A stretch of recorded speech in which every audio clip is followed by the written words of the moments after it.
அரசரையே ஏமாற்றிய அந்த போலி டாக்டர் யார் தெரியுமா? தெனாலிராமன் போலி டாக்டராக மாறிய நாள். ஒரு நாள் விஜயநகரத்தில் ஒரு வித்தியாசமான சம்பவம் நடந்தது.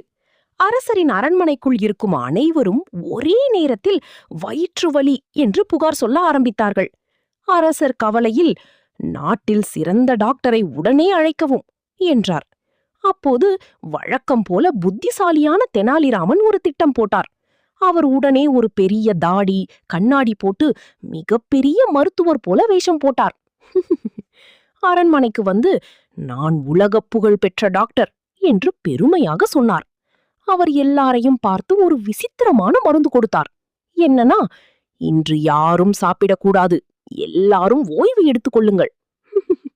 அனைவரும் அதை பின்பற்றினர். அடுத்த நாள் அரண்மனையில் யாருக்கும் வலி இல்லை. ஓ! அரசர் ஆச்சரியப்பட்டார். டாக்டரே, இது என்ன அற்புதம்!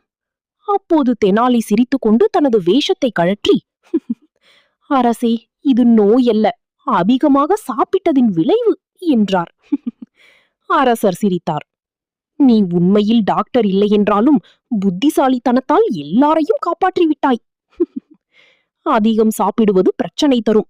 புத்திசாலித்தனம் இருந்தால் எந்த பிரச்சனையும் சுலபமாக தீரும். இப்படி இன்னும் பல சுவாரஸ்யமான தெனாலி கதைகள் வேண்டுமா? உடனே follow and like, share, subscribe பண்ணுங்க.